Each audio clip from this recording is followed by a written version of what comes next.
acho que é importante, é fundamental a gente ter essa compreensão para a gente ir formando esse retrato, né? Eu fico pensando sempre na história dos povos indígenas, nesse mosaico que a gente vai compondo, né, ao longo, ou recompondo, né, ao longo do tempo, né? E aí, queria que você falasse dessa memória aí, como é que, o que você encontrou, quantos povos tinham, quais foram as ações, aonde estavam, e fale do Cabeça Seca para a gente entender.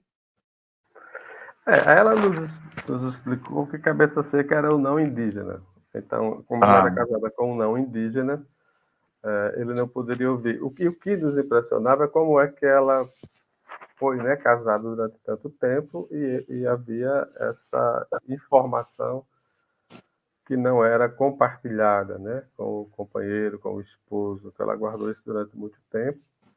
É óbvio que depois que esse processo de autodeclaração ele começa a surgir, ele vai ficar sabendo, e aí ele vai também participar dessa história de vida dele. Né? Estou vendo aqui uma postagem de Rosiane. Rosiane é chucuru, do povo chucuru aqui de Pesqueira, minha orientada no doutorado, e Rosiane mandou a informação que o Jornal Porantim foi fundado em 1979, viu, Gida? aliás, só queria falar uma coisa do Porantim, Saulo, acho que é muito importante. Eu li algumas, né, algumas edições do Porantim, né, e eu sei que ele está sendo digitalizado, não sei como é que está, né, vou até pedir para o Sassá, ver com o Benedito, que eles estavam nesse processo aí de digitalização. Mas cada informação que eu via, lia ali no Porantim era de uma riqueza muito grande mesmo. Só essa observação. Aí eu já quero sugerir que, né, nós possamos estudar o Porantim. Eu sei que deve ter mestrado, deve ter muita coisa, mas temos que estudar mais, ter o Porantim como uma referência importante na luta indígena. Sim, sim. O Porantim é esse registro, né? Porque acho que todas as lutas que aconteceram desde a sua fundação, ele vem registrando. Então, de fato, é um registro histórico muito importante. Em relação aos povos, naquele momento, a gente, sim, onde se considerava que havia presença indígena no Nordeste? Nos estados da Bahia, Sergipe, Alagoas, Pernambuco, Paraíba e Maranhão. Que a gente geralmente deixa o Maranhão, porque o Maranhão tem essa parte também norte, né? Nesse caso, com a região norte. Mas nós não ouvíamos falar da existência de indígenas nos estados do Rio Grande do Norte, no estado do Piauí, no estado do Ceará. Então, esses estados, até aquele momento, eram considerados estados onde não havia presença indígena. Né? Então, assim, nos anos 80. Embora a gente, através dessas nossas andanças, e a gente alguém sempre dizia, mas tem uma comunidade que fica localizada no município tal. Então, a gente ouvia referências, mas aqueles povos estavam vivenciando seus processos de silenciamento. Então, eles não se autodeclaravam enquanto povos indígenas. No estado do Ceará, é justamente no começo dos anos 80 que vai haver um processo de luta a partir dos Tapeba, né?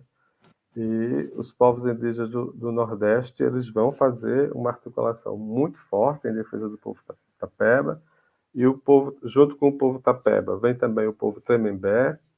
Tem uma companheira indigenista que vai ser muito importante nesse processo, que é a Maria Amélia. Maria Amélia, durante muitos anos, ela atuou com o Chocó, na ilha de São Pedro, em Sergipe. E quando ela vai para o Ceará, porque ela é cearense, então ela já volta para o Ceará muito tempo depois, ela vai contribuir muito, né? Então ela vai, na verdade, a presença dela vai provocar esses processos de ressurgimento, já que eu falei anteriormente que muita gente esperava encontrar pessoas que escutassem suas histórias, né? Que acreditassem em suas histórias e que se comprometessem. Porque também era muito difícil você se autodeclarar indígena no contexto de ditadura, porque essa ditadura ela vem até 1985. Né? Então, Sim. o processo dos tapebas também vai começar antes do fim da ditadura. Né? O processo de ressurgimento, de reafirmação da identidade étnica. Então, quais eram os povos com os quais a gente tinha contato naquele período? Quando eu falo nós, eu falo a equipe do CIMI, que era então o CIMI Regional Nordeste. Então, nós tínhamos na Bahia contato com o povo Cantaroré, com o povo Pancararé, com o povo Caimbé e com o povo Quiriri. Então, havia esses contatos e depois um grupo de Chucuru Cariri vai migrar para o município de Glória, na Bahia. Então, tem essa comunidade Cariri. Em Alagoas, nós tínhamos contato com o povo Chucuru Cariri, com o povo Cariri Chocó e com o povo Vassu. Depois, a gente começa a ter contato com o povo Jeripancó. E tinha muitos. Aí vem os Carapotó. Quando eu começo mesmo, né? A gente tinha esses 3 povos que a gente primeiro manteve o contato, que era Chucuru Cariri, Cariri Chocó e Vassu. Então, depois você tinha um que estava ali no Rio São Francisco, Cariri Chocó. No Agreste, nós tínhamos o Chucuru Cariri e na Zona da Mata, o povo Vassu. Então, os Jeripancó depois vão começar um processo ali no sertão, e muitos povos do sertão eu só vou conhecer depois que eu já não estou mais morando em Alagoas, já estou inclusive em Brasília. Alguns povos eu vou conhecer no momento da minha vida que eu estava morando em Brasília. Então, são processos que vão ser desencadeados ali na década de final dos anos 80, mas 90 em especial. Em Pernambuco, com quem o CIMI mantinha contato mais próximo, eu falarei de novo, anos 80. Aí nós tínhamos os Trucá, lá na Ilha da Assunção, os Aticum, tínhamos contato com Cambiuá, que era um contato bem menor com o povo Cambiuá, contato com o povo Funiô, o povo Pancararu e o povo Chucuru. Então, primeiro a gente começa com Funiô, Trucá, Chucuru. Aí depois vem Aticum. Eu lembro a primeira vez que eu fui nos Aticum foi no ano de 1984. Comecinho de 84. E era tudo muito difícil, porque era pouca estrada que a gente tinha asfaltada, né?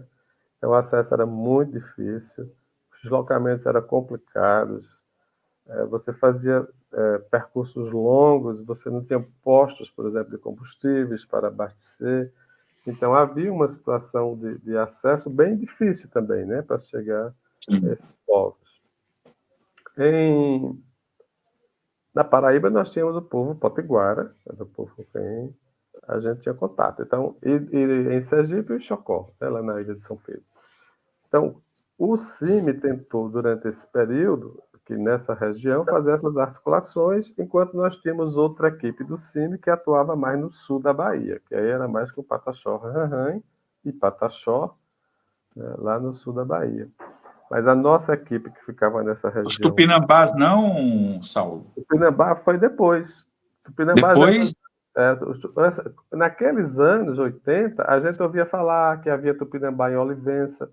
Então, esse ressurgimento, esse processo de afirmação dos Tupinambá de Olivença acontece depois, né? E depois as outras comunidades, nos outros municípios. Então, no início ali, o que tinha no sul da Bahia, que era o povo que era organizado, e luta, era o povo Pataxó Ranrã e o povo Pataxó. Eram esses 2 povos. Tupinambá vem depois.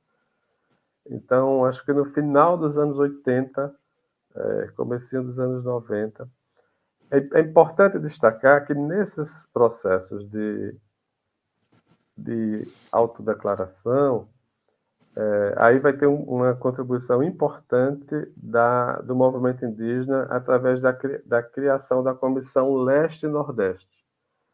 Essa comissão ela vai dar origem depois à APOIME. Como é que surge essa Comissão Leste-Nordeste? A Comissão Leste-Nordeste surge no contexto das lutas pela Constituinte, quando o próprio CIMI articulava, né, várias lideranças indígenas, e essas lideranças começam a se encontrar para estudar a proposta de texto para a Constituição, especificamente no capítulo sobre os povos indígenas, e eles começam a organizar encontros, a fazer assembleias, inicialmente com o apoio do CIMI, e aí se constitui uma comissão para organizar esses eventos, que depois se transforma numa comissão de articulação permanente, né? Então, quem vai participar dessa comissão? Vai ser Nailton Pataxó Ranrain, Manuelzinho, que é irmão do Nailton, Pataxó Ranrain, Caboquinho Potiguara, Chicão Chucuru, Zé de Santa Chucuru, e vão entrar também indígenas de Sergipe, Girleno, né? São Antônio de Celestino, Girleno Queixocó, São Antônio de Celestino Chucuru Cariri, Maninha Chucuru Cariri, que vai ser trazida pelo pajé Antônio de Celestino, pai dela, né? E nós vamos ter. E depois outras pessoas vão chegando dessas regiões nossas, que quando eu me refiro a essa região nossa, é do norte da Bahia até o Ceará. Aí depois, os Tapeba entram na luta, chega Dourado também, Dourado Tapeba. Né? E nessa comissão, da parte leste do Brasil, vão estar presentes Jonas Tupiniquim, vai ser uma liderança muito importante, Toninho Guarani, vai ser outra liderança muito importante. E aí essa comissão vai crescendo, vai crescendo, e sendo, em 1989 ela já está bem consolidada, né? E já começa, o movimento indígena já começa a falar em transformar essa articulação em uma organização que vem a ser depois a POIME, a Articulação dos Povos Indígenas. Inclusive, ela ganha esse nome de articulação porque ela era essa comissão na origem, né? Então, essa comissão ela vai originar. Com o surgimento dessa comissão, ela vai fazer um trabalho de mobilização permanente. Então, algum povo estava fazendo o processo de recuperação territorial. Aí toda essa comissão se deslocava para aquele povo. Então, agora, Chucuru Cariri, vai todo mundo, todas as lideranças iam apoiar. Carapotó, todas as lideranças iam apoiar. E fosse aqui nessa região, ou na parte mais leste. Então, foi um processo de formação muito intensa. Nesse final dos anos 80, foi um processo de formação muito intensa. Por quê? Porque a Constituição Federal, primeiro, você estava discutindo as propostas para a Constituição e depois discutindo os direitos assegurados, aprovados na Constituição. E precisava aprender. E havia uma formação permanente. Nesse sentido, a assessoria jurídica do CIMI, ela vai cumprir um papel muito importante. A assessoria jurídica do CIMI vai fazer curso mesmo de formação político-jurídica, né? E a partir daí, o movimento indígena no Nordeste, ele vai crescer muito, né? Ele vai ter, antes mesmo da POIME surgir, houve uma articulação da União das Nações Indígenas, porque Era diferente isso que eu ia comentar com você, Saulo, dessa importância da União das Nações Indígenas, né, nesse processo todo, né? Porque tinha gente ali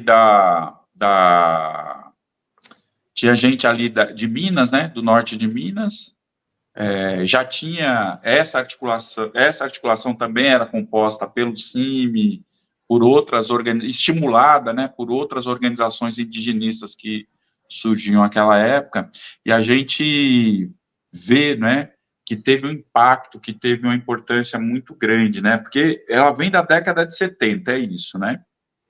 Na verdade, a Uni é dos anos 80, é no comecinho dos anos 80, 83, 84, ela vai surgir a Uni. Só que a Uni surge a partir de indígenas em contexto urbano, o que é muito importante destacar isso. Eram principalmente os indígenas que estavam acessando a universidade, ou que estavam, porque você não tinha como fazer chegar a informação em lugar nenhum nessas aldeias. Então, em princípio, esses indígenas que viviam em contexto urbano, eles favoreceram muito a criação da União das Nações Indígenas. Diferente das outras organizações, a UNI surge de cima para baixo. Não estou dando aqui nenhum juízo de valor, não estou apresentando nenhum juízo de valor. Mas ela foi primeiro constituída por indígenas que se encontravam nessas instâncias mais nacionais, e a partir dali eles foram criar as bases, né? Foram consolidar esse processo de organização nas bases.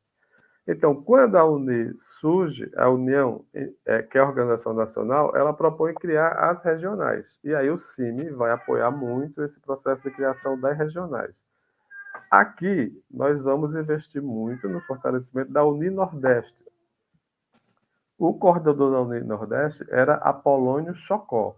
Apolônio foi também uma liderança importantíssima antes mesmo desse processo da Comissão Leste-Nordeste. Então, por exemplo, em 1986, quando o povo Chucuru-Cariri faz a retomada da terra da Mata da Cafurna, isso é em outubro de 1986, nós não tínhamos ainda a Constituição Federal. Era tudo muito, muito mais difícil. Né? E só assim um detalhe, né, Saulo? Esse momento aí foi também um momento de ascenso de diversas lutas, estavam acontecendo, né, muitas retomadas também nesse período, né? Esse período Sim. foi, por exemplo, o período que avançou, né, o processo demarcatório dos Potiguara, que foi aquele golpe que foi dado, né, pelo Renan Calheiros, e aí teve todo um retrocesso. Eu lembro das pessoas, vi, né, vídeos das pessoas que participaram desse processo, a antropóloga naquele momento, que foi inclusive muito perseguida, né, mas que já tinha, né, esse caldo de luta, né, do fim da ditadura e a ocupação de terra, e aí nesse momento também imagino que, né, as pessoas se autoafirmaram mais e passaram a fazer, né, essas retomadas territoriais, né? Veja, Giba, na verdade, a UNI é ainda no período da ditadura. Né? A UNI, que é diferente da Comissão Leste-Nordeste. A Comissão Leste-Nordeste ela vai... Era essa a minha dúvida, porque eu acho que veio antes. A UNI é no período da ditadura, o que é muito importante destacar, né? Que você criar uma organização indígena no contexto da ditadura militar não é pouca coisa, porque você, né, você se expõe, quer dizer, o movimento indígena se expõe aos ataques, né, que poderia sofrer. Naquele período, você falava da nomenclatura que era dada aos indígenas. Então, nós temos a lei do Estatuto do Índio, que é a Lei 6.001 de 1973, que ela define os índios como silvícolas. E esses silvícolas, né, os selvagens, são tutelados. Então, a gente vive sob o regime de tutela. Não era assim, eu, Saulo, quero visitar o povo potiguara e vou chegar lá e vou na casa de Capitão Potiguara. Não era assim, porque a FUNAI controlava o acesso, porque os indígenas eram considerados tutelados. Então, a FUNAI expulsava muitas pessoas, amigos dos indígenas que iam visitar, ou proibiam. Por exemplo, lá nos anos 70, anos 80, o arcebispo de João Pessoa era o Dom José Maria Pires, uma referência no apoio às lutas dos camponeses, dos operários, das comunidades eclesiais de base, um bispo negro, né, um dos primeiros bispos a assumir a sua identidade negra, que defendia a causa do movimento negro, etc. Ele nunca recebeu autorização para entrar na terra indígena potiguara. Ele chegou a ser expulso, inclusive, de lá, né? Porque entrava quem a FUNAI queria, e muitas vezes a FUNAI também manipulava os indígenas. Os próprios indígenas nos proibiam também de ter acesso a algumas terras indígenas. Então, tinha povo indígena que não queria a presença nossa dos indigenistas, porque esses indigenistas eram considerados comunistas, ainda mais ligados ao CIMI. Então, tinha povo que não queria mesmo a presença Mas nossa. só um adendo também, né, Saulo? Essa FUNAI é herdeira direta, né, ali do SPI, né? Sim, Eu acho que é importante também a gente... é a FUNAI da ditadura militar. Inclusive, Ditadura militar, muitos exato. filhos de militares vão arranjar emprego no órgão indigenista. Né? E dentro da FUNAI você tinha um serviço de inteligência também da FUNAI. Então, o SNI, o Serviço Nacional de Informação, ele também tinha um departamento dentro da FUNAI. Então, esses indígenas que naquele momento se colocavam na luta, eles eram perseguidos, eles eram acompanhados, monitorados pelo serviço de inteligência. Né? E o que é que vai acontecer? A UNI, quando ela surge, primeiro, ela vem de cima para baixo, eu estou usando essa expressão porque ela é criada primeiro fora das comunidades. Mas ela propõe criar as bases nas comunidades. E aí o CIMI vai apoiar esse processo de criação das regionais da UNI. E como eu fazia referência antes, Apolônio Chocó, que já nos deixou, ele foi uma liderança muito importante nesses anos 80, começo dos anos 80. E em outubro de 1986, liderado pelo pajé Antônio Celestino, o povo Chucuru-Cariri retoma a Mata da Cafurna, no município de Palmeira dos Índios, e Apolônio chega na primeira hora, inclusive trazendo a assessoria jurídica da UNI. Na verdade, ele trouxe a assessoria jurídica que era da Comissão Pró-Índio, porque foram criadas várias comissões pró-índios, que eram comissões criadas por indigenistas. Então, a gente tinha o CIMI, que tinha presença em nível nacional em várias regiões, e a gente tinha as comissões pró-índios, que geralmente eram professores, professoras das universidades. E quando a Apolônio Chocó chega no Chucuru-Cariri, vem através da UNI, Nordeste, ele chega inclusive com a advogada Angélica, se não me falha a memória, que vai ser muito importante, porque naquele primeiro momento, aqui no Nordeste nós não tínhamos ainda assessores jurídicos, nós tínhamos Simone e Rosane, que eram estudantes de direito. Rapaz, tá passando um barulhinho aqui do meu lado. Deixa eu ver se... Estou vendo. É o carro da pamonha? É, o carro de alguma coisa. Então, aí essas estudantes de direito é quem vão assumir o processo Chucuru-Cariri, mas elas ainda não podiam peticionar, né? Então, Apolônio chega com essa advogada que era de Sergipe, né? E vai ser muito importante. Então, esse exemplo da luta Chucuru-Cariri, ele pode ser reportado para várias outras regiões, porque assim como o Chucuru-Cariri, vários outros povos vão fazer também processo de retomadas, e a gente vai contar com o apoio da assessoria jurídica em nível nacional, porque lá em Brasília a gente já tinha advogados que atuavam, a gente vai contar com o apoio dessas jovens estudantes de direito, que era Simone e Rosane aqui do Nordeste, né? E isso que acontece no Nordeste, Giba, acontece no Brasil todo, né? Então, eu estou falando do Nordeste por causa da minha experiência nos anos 80, que é aqui. Mas logo depois, eu vou também assumir